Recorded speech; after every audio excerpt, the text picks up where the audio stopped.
Let's start. तो हमने जो था पढ़ा था, अभी तक हमने वायरस पढ़ लिया, विषाणु, जीवाणु पढ़ लिया, बैक्टीरिया से होने वाले रोग।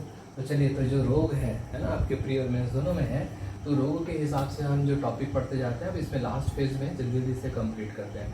तो कृमि, वर्म। तो इसमें सबसे पहला डिजीज है जो बहुत इंपॉर्टेंट है, वो कहलाता है फाइलेरिया। इसका हिंदी में नाम है, इसे कहा जाता है स्लीपर, इसे कहा जाता है हाथी पाँव, कहा जाता है। इसी हाथी पाँव से उसका नाम है एलिफेंटियासिस। अब इसका जो वर्म है, जो कीड़े जिसकी कृमि की वजह से होता है, तो उस वर्म का नाम प्री के हिसाब से बहुत इंपॉर्टेंट है, वो है वाउचेरिया बेनक्रॉफ्टी। वाउचेरिया बेनक्रॉफ्टी, ठीक है। बेनक्रॉफ्ट है, वो बेनक्रॉफ्ट है, याद रखिएगा, वाउचेरिया बेनक्रॉफ्टी। तो इसका जो वर्म है वो कौन है? वाउचेरिया बेनक्रॉफ्टी, ठीक है। तो जब ये किसी ऐसा मनुष्य जो इस फाइलेरिया से पीड़ित है, तो अगर उसके ब्लड में ये वर्म चला गया, वाउचेरिया बेनक्रॉफ्टी चला गया, तो वो एक मनुष्य से, उस पीड़ित मनुष्य से, उस रोगी मनुष्य से इस स्वस्थ मनुष्य में कैसे जाता है? तो इसका वाहक है जो इस कृमि को लेके जाएगा, और ये वाहक कौन है? Culex mosquito. और इसमें भी कौन? फीमेल। तो जो मादा क्यूलेक्स मॉस्किटो है, वो इस कृमि को लेके जाएगी, किससे? पीड़ित मनुष्य से, जो फाइलेरिया से डिजीज्ड है, उस पर्सन से किस में लेके जाएगी? स्वस्थ मनुष्य में, हेल्दी पर्सन में। ये कहलाता है वाउचेरिया बेनक्रॉफ्टी। प्री के हिसाब से वाउचेरिया बेनक्रॉफ्टी को याद रखिएगा। वैसे याद रखेंगे कि फाइलेरिया में आदमी बेनक्रॉफ्ट हो जाता है, जिसका वेक्टर कौन है? मच्छर, क्यूलेक्स मॉस्किटो है। अब इसमें लक्षण हमें क्या दिखाई देते हैं, क्या सिम्टम्स हमें दिखाई देते हैं? तो उसमें मुख्य रूप से पैर, ठीक है, मुख्य रूप से उसका पैर यानी कि लेग, हाथ और जननांग यानी कि जेनेटल ऑर्गन क्या हो जाते हैं? विकृत हो जाते हैं, फूल जाते हैं, हाथी के पाँव के जैसा हो जाता है। और इसमें लक्षण क्या दिखाई देते हैं कि ये हमारी स्मरण शक्ति, हमारी मेमोरी को नुकसान पहुंचाता है। इसको नुकसान पहुंचाता है मेमोरी को। इसमें मेमोरी का क्या लग जाता है? हाथ, द लॉस ऑफ मेमोरी, स्मरण शक्ति को। तो इसमें एक बात याद रखिएगा कि ये जो इसका वर्म है, जो लार्वा है वाउचेरिया बेनक्रॉफ्टी, ये कब निकलता है? ये जनरली नाइट में बाहर निकलता है, रात को बाहर निकलता है। तो जब इसका टेस्ट करना होता है ब्लड में ये वर्म है कि नहीं, तो इसमें रात 2 या 3 बजे क्या किया जाता है? उसका ब्लड सैंपल लिया जाता है। ये इसकी अलग खासियत है, एग्जाम पॉइंट ऑफ व्यू से तो नहीं है, नॉलेज पॉइंट ऑफ व्यू से याद रखिएगा कि जो वाउचेरिया बेनक्रॉफ्टी है वो रिलीज कब होता है ब्लड में? At the night. इसका ब्लड इन्वेस्टिगेशन कब किया जाता है? नाइट में किया जाता है। ये कहलाता है फाइलेरिया। प्री के हिसाब से इसके वर्म कृमि के नाम को याद रखिएगा, वाउचेरिया बेनक्रॉफ्टी। इसका वाहक कौन है? क्यूलेक्स मॉस्किटो है। इसमें क्या क्या होता है? हाथ और पाँव, हाथी मुख्य रूप से पैर, तो हाथी के जैसे, हाथी के पाँव के जैसा फूल जाते हैं, इसलिए इसे हाथी पाँव या एलिफेंटियासिस कहते हैं। इसमें हाथ है, पैर है, जननांग, इनमें मेल में पेनिस, फीमेल में लेबियम मेजोरा, लेबियम माइनोरा। ये क्या होती है? डिफॉर्म हो जाती है, फूल जाती है, इसमें अंग विकृत हो जाते हैं। और किस पर प्रभाव पड़ता है? स्मरण शक्ति पर इसका प्रभाव पड़ता है, मेमोरी पर इसका प्रभाव पड़ेगा, पहला। दूसरा, इसमें बच्चों में होता है दूसरी बीमारी, जिसे कहते हैं ascariasis. Ascariasis not so important. तो जो एस्केरिस है वो किससे होता है? आप ऐसे याद रखिएगा कि वर्म से होता है। मुख्य रूप से किसमें होता है? बच्चों में होगा, चिल्ड्रन में दिखाई देता है, ठीक है। तो ये जो कृमि है, ये हो सकता है टैप वर्म है या फीता कृमि जिसे हम कहते हैं। तो मुख्य रूप से ये बच्चों में किस हिस्से पर जाता है? तो ये बच्चों के इंटेस्टाइन, बच्चों की जो आंत है, वहाँ चला जाता है, वहाँ धीरे धीरे अपना कॉलोनी बनाने लग जाता है। अब बच्चा जो भी खाएगा उसको ये जो वर्म है, वर्म एस्केरिस वर्म, कौन सा वर्म? Ascaris worm. तो वो जो उसके आंत में जो भी आता है, जो पोषण होगा, उसको पूरा कौन ले लेता है? ये वर्म ले लेता है। कौन सा? Ascaris worm. तो किसको प्रभावित करता है? बच्चों को प्रभावित करता है। कौन सा वर्म? एस्केरिस वर्म, जिससे क्या होता है? एस्केरियासिस होता है, ठीक है। ये दूसरा। एक और तीसरा है, उसे कहा जाता है टीनियासिस। क्या कहा जाता है? टीनियासिस। ये थोड़ा सा इंपॉर्टेंट दिखाई दे रहा है। तो थर्ड वर्म अपने को याद रखना है, टीनियासिस। पहला वर्म है filaria, Wuchereria bancrofti, Culex mosquito उसका वेक्टर है। एस्केरिस में तो एस्केरियासिस जो बीमारी है वो किससे होगी? एस्केरिस वर्म से होगी, चिल्ड्रन में होगा, और उसके इंटेस्टाइन आंत को प्रभावित करता है। दूसरा है टीनियासिस। तो इसका जो वर्म है, टीनियासिस का जो वर्म है वो है कौन? Taenia solium. ये वर्म का नाम याद रखिएगा, ये है टीनिया सोलियम। और टीनिया सोलियम से भी ज़्यादा इम्पोर्टेंट है कि ये जो वर्म है वो सामान्य तौर पर किस में रहता है, सुअर में रहता है। किसमें रहेगा, सुअर में। तो ऐसे लोग जो सुअर का मांस खाते हैं, अगर वो हो सकता है कि सही तरीके से पका ना हो, तो सुअर में आपका टीनिया सोलियम क्या पाया जाता है, एक फीता कृमि टैपवर्म पाया जाता है। तो ऐसे लोग जो सुअर खाते हैं तो उनमें समान तौर पर टीनिया सोलियम जो है टैपवर्म उनके भोजन के द्वारा वो कहाँ पहुंच जाएगा, उनके इंटेस्टाइन में पहुंच जाएगा और ये एक बीमारी कराएगा जिसे हम कहेंगे टीनियासिस कहेंगे। क्लियर। तो इस तरीके से जो टैपवर्म है ना, एस्केरिस है, आपका टीनिया सोलियम है और वाउचेरिया बेनक्राफ्टी ये वर्म है जो ह्यूमन बींग में फाइलेरिया, वाउचेरिया बेनक्राफ्टी कराएगा फाइलेरिया, एस्केरिस वर्म कराएगा एस्केरियासिस और टीनिया सोलियम कराएगा टीनियासिस। ये हो गया वर्म रिलेटेड डिजीज। 3 है, तीनों का नाम आपको याद रखना है, बहुत इजी है। क्वेश्चन आपके प्री में जो मार्क किए हुए हैं वो इजी आपको दिख जाएगा। So it is all about the disease related with worm. Now we will discuss about the fungus. ठीक है, कवक, जिसे हम क्या कह देते हैं, सामान्य भाषा में कवक कह देते हैं। यहाँ से भी क्वेश्चन पूछता है, तो जो इजी क्वेश्चन उससे हम पहले अलग कर ले। तो अब देखते हैं हम कवक, फंगस। तो इसकी स्टडी को, इसके अध्ययन को क्या कहा जाता है, इसके अध्ययन को कहा जाता है माइकोलॉजी। क्या कहा जाता है, माइकोलॉजी। पहला तो यही है कि कवक के अध्ययन को क्या कहा जाता है, कवक के अध्ययन को कहा जाता है माइकोलॉजी कहा जाता है। अब ये पोषण के आधार पर अगर देखें तो according to the base of nutrition ये कैसे होते हैं, तो ये पैरासाइट होते हैं। पहला बात याद रखना है क्या होते हैं, पैरासाइट होते हैं। दूसरा ये सैक्रोफाइट होते हैं। व्हाट इज पैरासाइट, या परजीवी। हम इसे हिंदी में क्या कहते हैं कि जो कवक है वो परजीवी है और दूसरा वो कैसे है, मृतोपजीवी है। तो परजीवी मतलब ये जिसके ऊपर आश्रित होंगे, जो उसका होस्ट होगा, उसे कंप्लीटली न्यूट्रिशन को एब्जॉर्ब करेंगे और उसको कोई फायदा नहीं पहुंचाएंगे, ये कहलाएगा परजीवी। और मृतोपजीवी सैक्रोफाइट का मतलब क्या है कि जब कोई डेड टिश्यू है, कोई ह्यूमन बींग हो सकता है, प्लांट हो सकता है, एनिमल हो सकता है, बर्ड हो सकता है, तो अगर वो अपना भोजन किसी मृत शरीर से प्राप्त करते हैं, डेड सेल से, डेड क्रिएचर से प्राप्त करते हैं, तो कहलाएगा सैक्रोफाइट या मृतोपजीवी। तो पोषण के आधार पर देखा जाए तो कवक कैसे होते हैं, परजीवी और मृतोपजीवी होते हैं। चलिए अब इसमें हम डिजीज शुरू करते हैं। तो पहला देखते हैं एथलीट फुट। क्या कहलाता है, एथलीट फुट।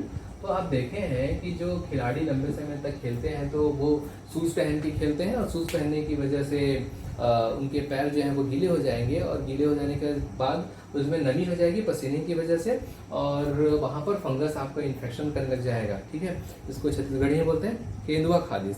ठीक, तो ये इसका एक्चुअली जो पैर है, ये पैर मान लीजिए पैर का अंगूठा और ये पैर की उंगली है, तो क्या होता है कि यहाँ पर जो है वो फंगल इन्फेक्शन होना शुरू हो जाता है। तो ये क्यों होता है, तो इसके लिए 2 ट्राइकोपाइथॉन, तो इसके लिए फंगस रिस्पॉन्सिबल है। तो पहला फंगस क्या कहलाता है, ट्राइकोपैथॉन, और दूसरा फंगस कहलाता है टीनिया पेडिस। क्या कहलाएगा, टीनिया पेडिस।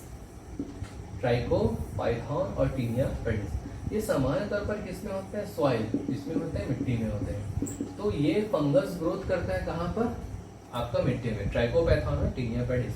अब जब मिट्टी में ये है और कोई खिलाड़ी पैदल चलते समय या दौड़ते समय अगर ये मिट्टी इसके या ये फंगस इसके पैर के इन हिस्सों के बीच में चला जाए और क्योंकि उसको लंबे समय तक शूज पहनना है ना, दौड़ना है या फिर यहाँ पर नमी होगी, ये फंगस यहाँ ग्रोथ कर जाएगा। छत्तीसगढ़ी में बोलते हैं केंदुआ चर्बी। जो घर का काम करते हैं सामान्यतः महिलाएं होती है, तो वो उनका नमी युक्त जगह होता है ना, नमी होगा तो डेफिनेटली ये फंगस ग्रोथ कर जाएगा। इसको हम कहते हैं, कौन सा फंगस है, ट्राइकोपैथॉन या टीनिया पेडिस। डिजीज का नाम है एथलीट फुट, इसे याद रखेंगे टीटी से। ठीक है, तो एथलीट फुट के लिए कौन सा फंगस रिस्पॉन्सिबल है, ट्राइकोपैथॉन और दूसरा आपका टीनिया पेडिस। ठीक है, क्लियर। अब इसके बाद जितने भी दाद हैं, खाज, खुजली होता है ना, आपका जो त्वचा पर चकत्ते पड़ जाना, ये सब जो है वो आपको किससे रिलेटेड होते हैं, फंगस से रिलेटेड होते हैं। इसमें एक इम्पोर्टेंट है, वो कहलाता है अर्गोटेज्म। ये इम्पोर्टेंट है, ये यहाँ से फंगस अगर क्वेश्चन पूछता है तो वो अर्गोटेज्म से, हिंदी में इसे कहा जाता है अर्गात पत्य। हिंदी में इसका नाम है अर्गाट पत्य। इसका बैक्टीरिया का, सॉरी, इसके फंगस का नाम रखना, इसके फंगस को कहा जाता है, इसके फंगस का नाम क्या है, क्लेविसेप्स परपुरिया। क्लेविसेप्स परपुरिया, क्लेविसेप्स परपुरिया, ये इंपॉर्टेंट है। ठीक है। तो एर्गोटिज्म एक डिजीज है अर्गातपत्य, जिसे हम कहते हैं एर्गोटिज्म, हिंदी में कहते हैं अर्गातपत्य, और ये एक फंगस से होने वाला डिजीज है और इस फंगस का नाम है क्लेविसेप्स पर्प्यूरिया। क्लेविसेप्स पर्प्यूरिया। अब ये थोड़ा अलग है, ये होता किससे है, तो जो अनाज है, सीरियल्स, जो ग्रेन है, अगर ये इस फंगस से संक्रमित हो जाए, है ना, जैसे चावल, धान है, गेहूं है, चना है, तो अगर उन पर ये क्लेविसेप्स पर्प्यूरिया ग्रोथ करने लगे और उस संक्रमित अनाज को मनुष्य अपने भोजन में ग्रहण कर ले, तो जो डिजीज होगी वो कहलाएगी एर्गोटिज्म। डिजीज होगी वो कहलाएगी एर्गोटिज्म। अब इसका जो लक्षण है वो बहुत खतरनाक है।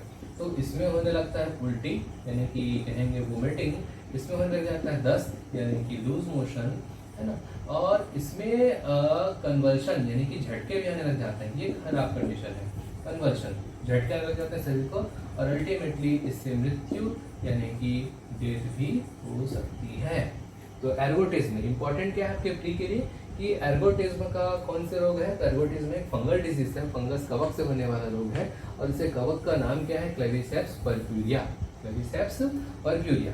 और ये किससे होता है, ये जब अनाज संक्रमित हो जाए, सीरियल्स या ग्रेन्स होते हैं, वो इस फंगस से क्या हो जाते हैं, कंटामिनेटेड हो जाते हैं, इन्फेक्टेड हो जाते हैं, तब क्या हो जाता है, अगर इस संक्रमित अन्न से भोजन बने, उस भोजन को मनुष्य खा ले, ह्यूमन बीइंग, तो उससे क्या होगा, एर्गोटिज्म होगा। इसमें लक्षण क्या दिखाई देते हैं, उल्टी होगा, वोमिटिंग, दस्त, लूज मोशन, झटके, कन्वर्शन लगते हैं, और मृत्यु, डेथ भी हो सकती है। क्लियर? ये हो गया एक तो एथलेट फूड, दूसरा है आपका एर्गोटिज्म। फिर इसमें एक और देखते हैं जो कहलाता है एस्परजिलोसिस। क्या कहलाएगा, एस्परजिलोसिस, एक और दूसरा फंगल डिजीज है, लेकिन ये उतना इंपॉर्टेंट नहीं है। एस्परजिलोसिस, तो एस्परजिलोसिस तो बहुत कॉमन है। इसमें याद रखिएगा कि पहला तो फंगल डिजीज है, दूसरा ये किस तंत्र को प्रभावित करता है, ये हमारे श्वसन तंत्र को प्रभावित करता है। ये हमारे किसको प्रभावित करता है, रेस्पिरेटरी सिस्टम को, श्वसन तंत्र को प्रभावित करता है, हमारे सांस लेने के लिए जो तंत्र है उसको प्रभावित करता है। तो इसके जो फंगस है वो कौन कौन से है, एस्परजिलस फ्लेवस, एस्परजिलस ये कहलाता है फ्यूमिगेटस, और एस्परजिलस नाइगर। कौन कौन सा, एस्परजिलस फ्लेवस, एस्परजिलस फ्लेवस, एस्परजिलस फ्यूमिगेटस और एस्परजिलस नाइगर, ये हैं जो इसको एस्परजिलोसिस कराते हैं। तो ऐसा तो एटमॉस्फेयर में हमारे जो एस्परजिलोसिस के होने वाले फंगस हैं वो काफ़ी अमाउंट में पाए जाते हैं। एस्परजिलस नाइगर, फ्लेवस, फ्यूमिगेटस बहुत होते हैं, बहुत स्मॉल अमाउंट में होते हैं। ठीक, कहीं पर डेड बॉडी है वहाँ ये ग्रोथ कर सकते हैं, है ना, कहीं भी ग्रोथ कर पा रहे हैं। तो होता क्या है कि हमारे बॉडी का इम्यूनिटी सिस्टम इतना स्ट्रांग होता है कि इस टाइप के फंगस को वो किल कर देता है। लेकिन अगर इम्यूनिटी कम है, इम्यूनिटी कम होगा तो डेफिनेटली ये फंगस से भी क्या हो सकता है, डिजीज हो सकता है। क्लियर? ये हुआ आपका फंगस डिजीज। हमने क्या पढ़ा आज, क्रीमी पढ़ा और दूसरा पढ़ा फंगस। अब देखते हैं प्रोटोजोआ। यहाँ से है वो क्वेश्चन पूछता है, ठीक है, प्रोटोजोआ से क्वेश्चन पूछता है। प्रोटोजोआ क्या है, प्रोटोजोआ है एक कोश की सरल जीव है, ठीक है, जैसे हमने पढ़ा था बैक्टीरिया में, तो वैसी जो प्रोटोजोआ है वो यूनिसेलुलर एक स्मॉल ऑर्गेनिज्म है, ठीक है। तो प्रोटोजोआ में सबसे जो इम्पोर्टेंट है वो रिलेटेड है मलेरिया से। सबसे पहले हम मलेरिया के बारे में देखते हैं, ठीक है। मलेरिया, तो पहला तो यही याद रखना कि मलेरिया कैसा रोग है, तो मलेरिया प्रोटोजोआ से होने वाला रोग है, ठीक। मलेरिया कैसा है, प्रोटोजोआ से होने वाला रोग है। तो 19 इसको किसने खोजा था, तो इसको खोजा था रोनाल्ड रॉस ने। रोनाल्ड रॉस ने बताया था कि जो मलेरिया रोग है वो किससे होता है, प्रोटोजोआ से होता है। इसी खोज के लिए 1902 में रोनाल्ड रॉस को क्या मिला था, नोबेल प्राइज मिला था। पहला प्री के हिसाब से फैक्ट अलग कर ले कि मलेरिया कैसा रोग है, तो मलेरिया एक प्रोटोजोअल रोग है। जो मलेरिया है वो एक प्रोटोजोआ से होता है। किसने बताया, रोनाल्ड रॉस ने बताया, जिसके लिए 1910 में उन्हें नोबेल प्राइज मिला। क्लियर? तो चलिए देखते हैं तो कौन कौन से प्रोटोजोआ है। तो मलेरिया को उत्पन्न करने वाले 4 प्रोटोजोआ है, जिसे हम कहते हैं प्लाज्मोडियम। इस प्रोटोजोआ का नाम है प्लाज्मोडियम। और ये जो प्रोटोजोआ है प्लाज्मोडियम, इसकी वेराइटी होती है, इसे प्लाज्मोडियम वाइवेक्स, दूसरा प्लाज्मोडियम फैल्सीपेरम, फिर तीसरा है प्लाज्मोडियम ओवेल, और चौथा है प्लाज्मोडियम मलेरी। ऐसे 4 जो है वो प्लाज्मोडियम की वैरायटी है, plasmodium vivax, plasmodium falciparum, Plasmodium oval और प्लाज्मोडियम मलेरी। तो जो भारत में मलेरिया होता है उसका 60 to 65% जो है वो प्लाज्मोडियम वाइवेक्स करवाता है। तो भारत में जो कॉमनली मलेरिया है उसका कारण कौन सा है? Plasmodium vivax. आपसे कैसे पूछ सकता है कि प्लाज्मोडियम की कितनी प्रजाति है? 4 प्रजाति। भारत में मलेरिया का प्रमुख कारण कौन सा है? तो चारों ऑप्शन में दे सकता है, याद रखिएगा वाइवेक्स है 60 to 65%, फैल्सीपेरम 30 to 35% है, और ये जो दोनों है वो भारत में बहुत कम होते हैं। ओवेला मलेरिया कम दिखाई देते हैं। क्लियर? तो देखते हैं कि जो मलेरिया है वो प्रोटोजोआ से उत्पन्न होने वाला एक रोग है। प्रोटोजोआ एक सरल एक कोश की जीव है, और रोनाल्ड रॉस ने बताया कि protozoa that is a Plasmodium उससे मलेरिया होता है। इस कार्य की इस खोज के लिए 1902 में उसको नोबेल प्राइज मिला। क्लियर? प्लाज्मोडियम की 4 वेरायटी है, plasmodium vivax, plasmodium falciparum, plasmodium ovale, plasmodium malaria. तो उसमें से इंडिया में मोस्ट कॉमन कौन सा है? तो प्लाज्मोडियम वाइवेक्स है, जो 60 to 65% कॉज कराता है आपका मलेरिया, जबकि जो प्लाज्मोडियम फैल्सीपेरम है वो 30 to 35% ही कॉज कराएगा। क्लियर? किसने बताया? सर रोनाल्ड रॉस ने बताया। अब देखते हैं इसका प्रभाव क्या होता है।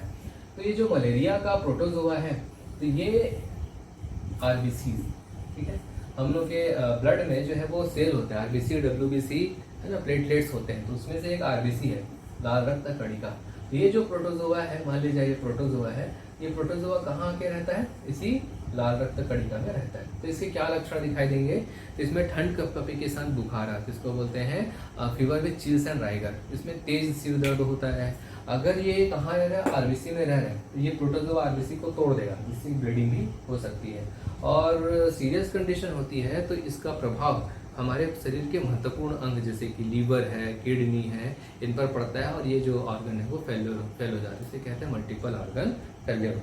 ठीक है, तो ये हुआ आपका पहला मलेरिया। प्री के हिसाब से देखिए बहुत सारे क्वेश्चन है। रोनाल्ड रॉस एक अच्छा क्वेश्चन है, उसके वेराइटीज अच्छे क्वेश्चन है।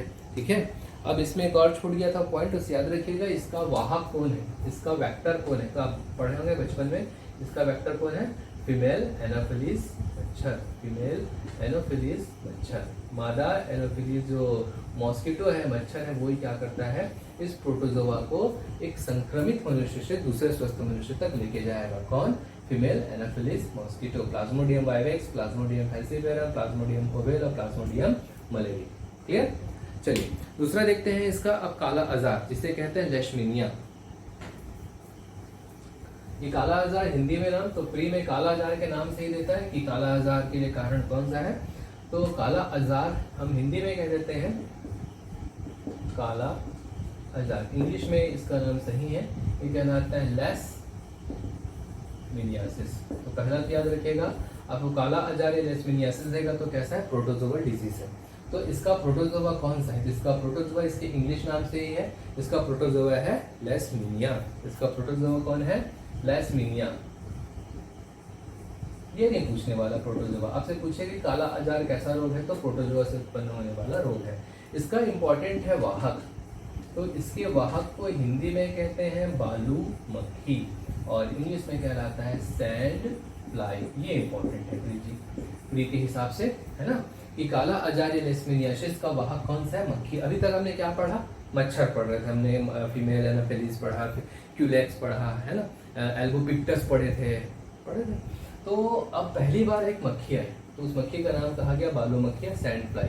तो ये जो सैंड फ्लाई है वो इस लेशमीनिया प्रोटोजोआ को एक फीमेल से दूसरे फीमेल में कैरी करेगा, और इसके डिजीज को कहेंगे काला आजार या लेशमीनियासिस। चलिए ये हो गया पहली बार। सैंड फ्लाई को याद रखिएगा, किसमें है? काला आजार या लेशमीनियासिस में है। फिर उसके बाद आते हैं स्लीपिंग सिकनेस, निद्रा रोग। ठीक है, जो आप लोगों को होता है, बहुत कॉमन है, निद्रा रोग, स्लीपिंग सिकनेस कहते हैं। इसमें जो है वो आदमी को बहुत तेज आता है, बैठे बैठे ऊँघने लग जाता है। ठीक है, और उसके नींद के ऊपर उसका कंट्रोल नहीं होता है, स्लीपिंग सिकनेस। तो इसका जो प्रोटोजोआ है उसके पहले इसके वेक्टर को समझिएगा। तो इसका जो वेक्टर है वो कहलाता है टीसी फ्लाई। ठीक है, और इसका जो प्रोटोजोआ है वो कहलाता है ट्रिपेनोजोमा। ट्रिपेनोजोमा, इसका जो प्रोटोजोआ है उसका नाम है ट्रिपेनोजोमा। और इसका जो वाहक है, वेक्टर मक्खी है, वो कहलाती है टीसी फ्लाई या शीशी फ्लाई भी कहते हैं इसे। क्या कहते हैं? शीशी फ्लाई। ठीक, इसका पूरा नाम है सिसिफाई ग्लोसिरा। आप सिसिफाई फ्लाई याद रखिए, इंपॉर्टेंट है। इसके प्रोटोजोआ का नाम है ट्रिपेनोजोमा और उस मक्खी का नाम है शीशी फ्लाई। ये हो गया प्रोटोजोआ से रिलेटेड डिजीज। ठीक है, तो प्रोटोजोआ से आपको क्या क्या याद रखना है? पहला तो मलेरिया याद रखना है, प्लाज्मोडियम प्रजाति से होता है, प्लाज्मोडियम वाइवेक्स, प्लाज्मोडियम फैंसीपेरम, ओवेल और मलेरी पहला। दूसरा आपको लेशमेनियासिस याद रखना है, शैंड फ्लाई इसका वेक्टर है और लेशमेनिया इसका प्रोटोजोआ है। फिर उसके बाद स्लीपिंग सिकनेस, निद्रा रोग, टीसी फ्लाई उसका वेक्टर है और उसका प्रोटोजोआ कौन है? ट्रिपेनोजोमा है। चलिए आगे पढ़ते हैं। अब उसके बाद जो है यहाँ से छोटे छोटे टॉपिक है। एक्चुअली ये ऐसा टॉपिक है जिसे मैं पूरा बायो पढ़ा रहा तो आपको ज़्यादा बेटर समझ में आता। अभी आप धीरे धीरे इसको समझिएगा, ये हम लोग को बार बार टकराएगा। अभी आप इसका नाम याद रखिएगा, मैं प्री के हिसाब से आपको इसके हिसाब से पॉइंट बताने लग जाऊँगा। तो पहला रोग है वो कहलाता है एल्बिनिज्म।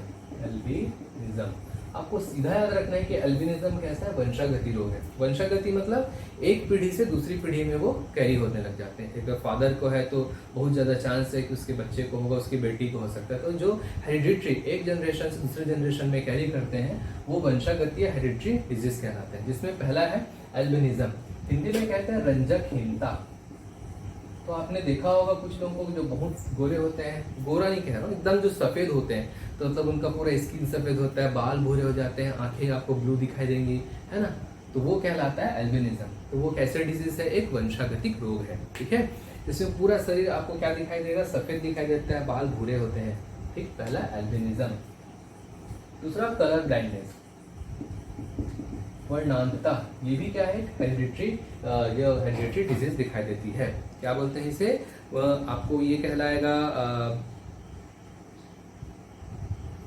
Colour blindness. डाल्टोनिज्म क्या कहलाता है? डाल्टोनिज्म कहलाता है। इसमें दो कलर को नहीं देख पाता है, तो रेड को नहीं देख पाता है, ग्रीन को नहीं देख पाता है, उसको दोनों में कंफ्यूज होता है। ठीक है, तो कलर ब्लाइंडनेस में कौन कौन से कलर को नहीं देख सकता है? रेड और ग्रीन को नहीं देख सकता है। इसमें इसे क्या कहा जाता है? डाल्टोनिज्म कहा जाता है। कलर ब्लाइंडनेस इसे कहते हैं वर्णांधता। कैसा रोग है? वंशागतिक रोग है। वर्णांधता ये है रंजकहीनता। ठीक, इसमें प्री के हिसाब से ये बहुत इंपॉर्टेंट है। डाल्टोनिज्म किसे कहा गया है? जो वर्णांध आदमी है वो दो कलर में कंफ्यूज होता है, पहचान नहीं पाता है रेड और ग्रीन को। उसके बाद तीसरा जो डिजीज है वो कहलाता है हीमोफीलिया। ये इंपॉर्टेंट है, आपने सुना होगा हीमोफीलिया।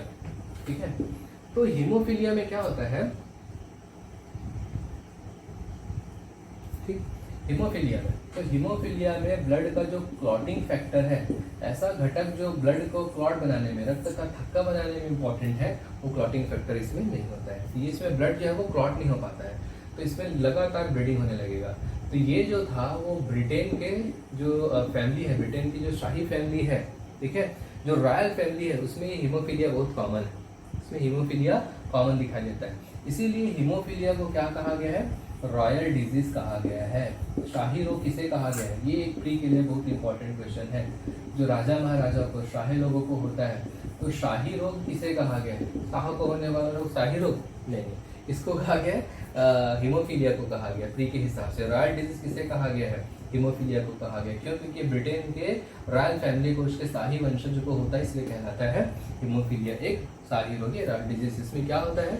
क्लॉटिंग फैक्टर अब्सेंट होगा और इस अब्सेंट होने की वजह से उसका ब्लड अगर कभी इंजर्ड हुआ पर्सन, उसमें कोई इंजरी हुई, तो ब्लड है वो कंटिन्यूसली लॉस होता है। ठीक है, ये हो गया हीमोफीलिया। तो पहला देखिए वंशागतिक रोग में एल्बिनिज्म, कलर ब्लाइंडनेस, हीमोफीलिया। कुछ और देखते हैं, थैलीसीमिया। आपने ये भी सुना होगा, न्यूज़ में दिखाते रहता है ना, थैलीसीमिया के लोगों को कंटिन्यूसली ब्लड जो है वो ट्रांसफ्यूज करना पड़ता है, थैलीसीमिया।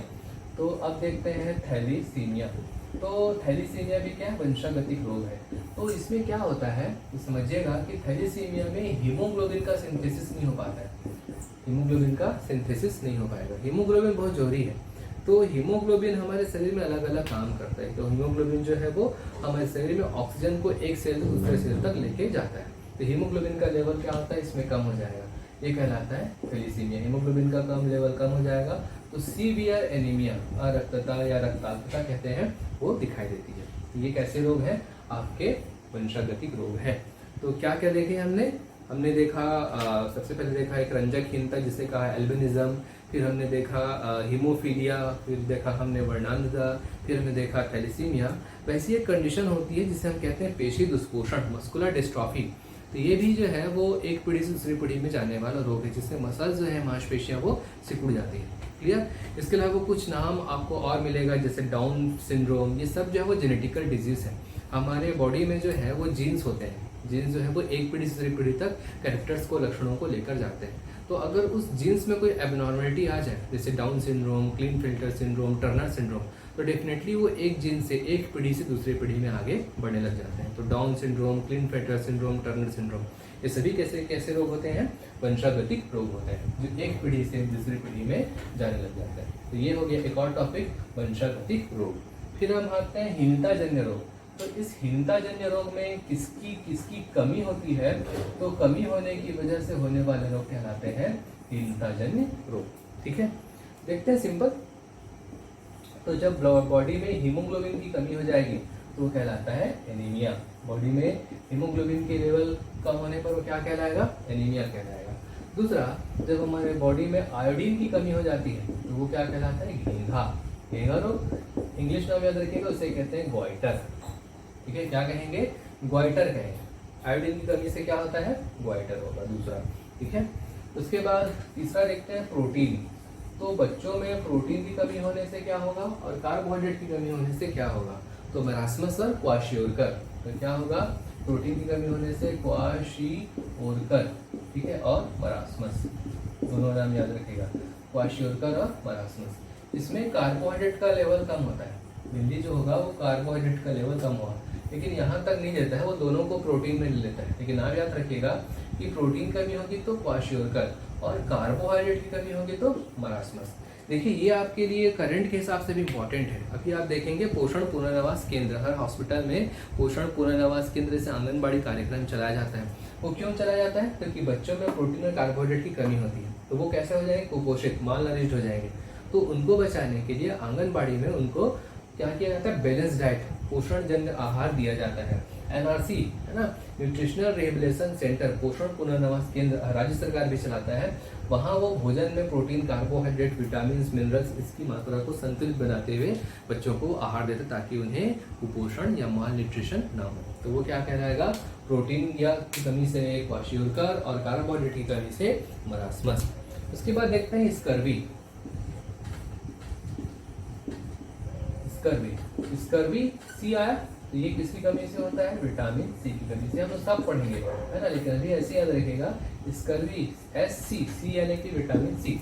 तो विटामिन सी की कमी से होता है स्कर्वी। विटामिन जो सी है वो वुंड हील करने में बहुत मदद करता है। तो जब विटामिन सी की कमी होती है तो यहाँ पर, है ना, माउथ में छाले पड़ने लग जाते हैं, इसे एप्थस अल्सर कहते हैं। तो मुंह में छाले पड़ने लग जाएंगे, जीभ में भी वैसे छाले पड़ने लग जाते हैं, ये कहलाता है स्कर्वी। ये भी प्री के हिसाब से बहुत इंपॉर्टेंट क्वेश्चन, ये भी कई बार पूछ चुका है ना। स्कर्वी क्या है? तो स्कर्वी में कौन से विटामिन की कमी हो जाती है? विटामिन सी की कमी हो जाती है। फिर एक आता है रिकेट्स। बच्चों में दिखाई देता है, बच्चों में उनके पैर मुड़ जाते हैं। बच्चों के उनके पैर मुड़ेंगे, दोनों पैर मुड़ते हुए घुटने के पास आते हुए चिपक जाते हैं एक दूसरे से, ये कहलाता है रिकेट्स। इसमें किसकी कमी होती है? इसमें कमी होती है विटामिन डी की। ठीक है, इसमें vitamin C scurvy. Vitamin D की कमी होने से बच्चों में क्या होने लग जाता है? रिकेट्स। उनके दोनों पाँव मुड़ने लग जाते हैं, घुटनों से चिपक जाते हैं या घुटनों से दूर हो जाएंगे, ये कहलाएगा रिकेट्स होगा। फिर एक और जो आप लोग बहुत सुनते हैं, डायबिटीज, मधुमेह। तो जो डायबिटीज है इसमें किसकी कमी हो जाती है? एक हार्मोन की कमी होती है और उसको कहा जाता है इंसुलिन।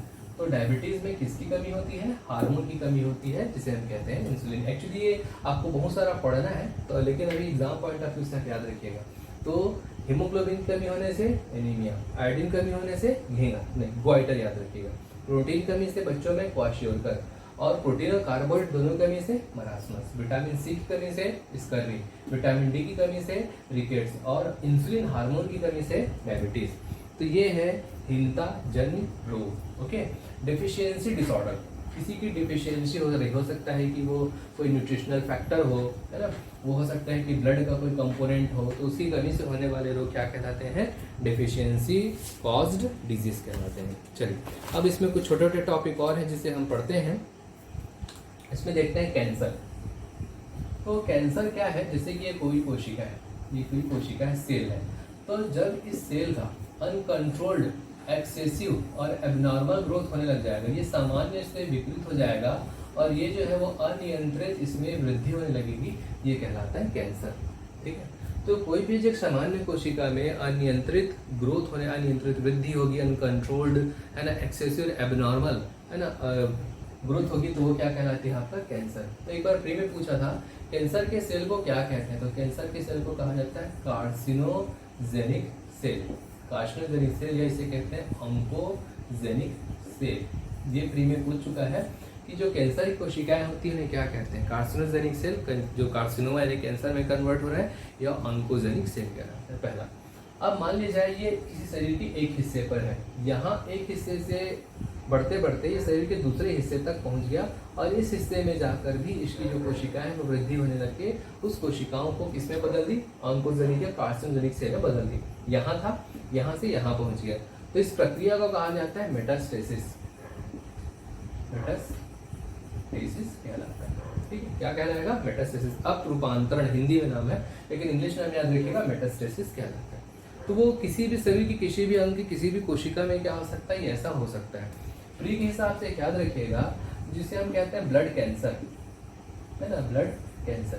तो एक्चुअली इस ब्लड कैंसर में क्या होता है, हमारे ब्लड का एक घटक है WBC, श्वेत रक्त कणिका है। ये जो WBC है ये कंट्रोल्ड फॉर्म में ग्रोथ नहीं होती है, अनकंट्रोल्ड ग्रोथ होगी। कैसे होती है, ये मैच्योर नहीं हो पाता है, परिपक्व नहीं हो पाता है, परिपक्व होने से पहले ही बाहर रिलीज हो जाता है। तो इसमें इनमेच्योर WBC, अपरिपक्व WBC रिलीज होने लग जाता है, और ये कंडीशन कहलाती है ब्लड कैंसर। इसका जो वैज्ञानिक नाम है वो कहलाता है ल्यूकेमिया। क्या कहलाएगा, ल्यूकेमिया कहलाता है। ऐसे भी प्री के हिसाब से याद रखिएगा, ल्यूकेमिया किसे कहा गया है, ब्लड कैंसर को कहा गया है। ठीक है, अब इसमें एक चिकित्सा होती है जिसको हम कहते हैं विकिरण चिकित्सा, रेडिएशन थेरेपी। क्या कहलाती है, विकिरण चिकित्सा, इंग्लिश में कहते हैं रेडिएशन थेरेपी। तो प्री के हिसाब से याद रखिएगा कि जो रेडिएशन थेरेपी है, विकिरण चिकित्सा, उसमें किसका प्रयोग किया जाता है, इसमें फास्फोरस 32 और कोबाल्ट 60 इन दोनों का प्रयोग किया जाता है। फास्फोरस 32 और कोबाल्ट 60 इन दो केमिकल्स का प्रयोग किया जाता है। इसे कहते हैं रेडियो फास्फोरस और यह है कोबाल्ट 60। तो ये दोनों जो है वो इस विकिरण चिकित्सा में इसका प्रयोग होता है। तो छोटे टॉपिक और देखते हैं, पॉइंट टू पॉइंट पढ़ते हैं। फिर हमें देखते हैं गाठिया रोग, जिसे हम कहते हैं गाउट। तो इसमें पूछता है कि गाठिया रोग में क्या होता है, तो गाठिया रोग में जो ज्वाइंट्स होते हैं, बड़े ज्वाइंट्स से छोटे ज्वाइंट्स हो सकते हैं, उसमें यूरिक एसिड का डिपोजिशन हो जाता है। तो गाठिया रोग में किसका डिपोजिशन होता है, यूरिक एसिड का डिपोजिशन होता है पहला। दूसरा देखते हैं हमें एक ड्रॉप्सी डिजीज। तो जो सरसों का तेल है उसमें एक केमिकल नहीं है, वो भी एक प्लांट होता है, उस प्लांट के बीज से सेम सरसों के तेल की जैसा पीला तेल निकलता है, उसको बोलते हैं आर्जिमोन ऑयल। तो जब सरसों के तेल में आर्जिमोन ऑयल को मिला दिया जाता है तो जो डिजीज होती है वो कहलाती है ड्रॉप्सी। तो ये बहुत खतरनाक बीमारी है, इसमें हाथ में या पैर में लकवा तक, पैरालिसिस तक दिखाई देता है, ये कहलाता है ड्रॉप्सी। उसके बाद देखते हैं सिलिकोसिस। तो जो सिलिका होते हैं या कांच के छोटे कण या बालू के जो छोटे कण होते हैं, तो जब ये सिलिका हमारे सांस लेने से हमारे फेफड़ों तक पहुंच जाएगा, हमारे श्वसन तंत्र रेस्पिरेटरी सिस्टम तक पहुंचेगा और उसको विकृत करने लग जाएगा, तो इस कंडीशन को कहते हैं सिलिकोसिस। फिर आते हैं कि अल्जाइमर। अल्जाइमर डिजीज में क्या होता है कि ये हमारी जो याद करने की क्षमता है, मेमोरी कैपेसिटी है, उसको धीरे धीरे कम करता है, आदमी भूलने लग जाता है। ये कहलाता है अल्जाइमर डिजीज, जो सामान्य तौर पर वृद्ध लोगों में, ओल्ड एज पर्सन में कॉमन दिखाई देता है। फिर उसके बाद आते हैं मिनी माता रोग। ये कई बार एग्जाम में पूछ चुका है, मिनी माता रोग, मिनी माता रोग। तो आप याद रखिएगा, मिनी कौन है, पारो। मिनी कौन थी, पारो। ठीक है, कैसे याद रखेंगे, मिनी कौन थी, पारो थी। तो जो पारा है उसकी विषाक्तता से आपको क्या दिखाई देगा, मिनी माता रोग दिखाई देगा। पारा यानी कि जिसको बोलते हैं हम मर्क्यूरी, मर्क्यूरी। ठीक है, म से मर्क्यूरी इंग्लिश में याद रखिएगा, म से मर्क्यूरी, म से मिनी माता, मर्क्यूरी और मिनी माता रोग। पारे की विषाक्तता से कौन सा रोग होता है, मिनी माता रोग होता है। तो ये जो पारा है मर्क्यूरी, वो किडनी को प्रभावित करता है और हमारे तंत्रिका तंत्र को, नर्वस सिस्टम को प्रभावित करता है। ठीक है, फिर एक ऐसी क्वेश्चन पूछा था कि जीवाणु से बचाव है तो क्या किया जाता है, तो जीवाणु यानी कि बैक्टीरिया है तो एंटीबैक्टीरियल ड्रग दिया जाता है, साथ ही उसमें सल्फर ड्रग्स भी प्रोवाइड करते हैं। ठीक है, उसके बाद एक और डिजीज को है, ऐसे ही पूछता है, सिकल सेल एनीमिया। ऐसे लिखो, सिकल सेल एनीमिया। इसको आप सामान्य तौर पर छत्तीसगढ़ में कहते हैं सिकलिंग। तो सिकलिंग नाम नहीं है, ये सामान्य तौर पर छत्तीसगढ़ में कह दिया जाता है, एक्चुअली वो है सिकल सेल एनीमिया। तो इसमें जो आरबीसी जिसे डंबल शेप या गोल होना था, ये डंबल शेप या गोल ना होकर सिकल यानी हंसिया के आकार का हो जाता है। ठीक है, इसमें पूछता है कि सिकल सेल एनीमिया में क्या होता है, तो सिकल सेल एनीमिया में जो आरबीसी है उसका आकार कैसा हो जाता है, हंसियाकार हो जाता है। तो ये सब हुआ आपके रोग से रिलेटेड। फिर उसमें कुछ और देखते हैं, एंटीबायोटिक्स। आप अभी एंटीबायोटिक्स खाते हैं, एंटीबायोटिक्स आपको पता है कि रोगों से लड़ने की क्षमता है उसमें। तो 1928 में सर अलेक्जेंडर फ्लेमिंग ने देखा कि कुछ ऐसे फंगस होते हैं जो बैक्टीरिया को किल कर सकते हैं। तो यहीं से उन्हें लगा कि क्या मैं कुछ ऐसा मेडिसिन बना सकता हूँ कि जो बैक्टीरिया को किल कर दे। यहीं से उनको कॉन्सेप्ट मिला एंटी बैक्टीरियल या एंटीबायोटिक्स का कॉन्सेप्ट मिला। किसको, सर अलेक्जेंडर फ्लेमिंग को। कब, 1928 में। तो जो एंटीबायोटिक्स के जनक किसे कहेंगे हम, अलेक्जेंडर फ्लेमिंग को कहेंगे। कब खोजा उन्होंने, 1928 में खोजा। कैसे खोजा, उन्होंने देखा प्रयोग के द्वारा कि कुछ ऐसे फंगस हैं, फफूंद हैं, कवक हैं जो क्या करते हैं, बैक्टीरिया को किल कर सकते हैं। तो ये हो गया एंटीबायोटिक्स के जनक। फिर और कुछ देखते हैं, हिप्पोक्रेटस। तो जो चिकित्सा के जनक किसे कहा जाता है, हिप्पोक्रेटस को कहा जाता है। जो भारतीय चिकित्सा पद्धति जिसे हम आयुर्वेद चिकित्सा पद्धति कहते हैं, तो इसके ग्रंथ है चरक संहिता, शुश्रुत संहिता, ये मिलती है। फिर होम्योपैथिक के जनक कहलाते हैं हैनीमैन, सैमुअल हैनीमैन। ठीक है, अब देखना कई जगह लिखा रहता है जिसे हम कहते हैं सैमुअल हैनीमैन। वैसे ही चाइनीज चिकित्सा पद्धति है एक्यूपंचर और एक्यूप्रेशर। एक्यूपंचर में कुछ स्पेसिफिक साइड को निडल से, सुई से प्रिक किया जाता है, और एक्यूप्रेशर में कुछ स्पेसिफिक साइड को प्रेस किया जाता है। ये दोनों चाइनीज की अल्टरनेटिव यानी कि बहुत पुरानी चिकित्सा पद्धति है। तो it is all about disease. हमने क्या क्या पढ़ा, वायरस पढ़े, बैक्टीरिया पढ़े, फंगस पढ़े, प्रोटोजोआ पढ़े, वर्म पढ़ा, कैंसर के बारे में पढ़ा, बहुत सारे डिजीज के बारे में देखा। तो ये हुआ कंप्लीट, एक है प्री और मेंस का एक टॉपिक है, साइंस का टॉपिक। आज ये टॉपिक कंप्लीट होता है। Hope you will enjoy, you will learn more thing. If you have any doubt please text me a message, please like and subscribe our channel Bureaucrats. Thank you very much.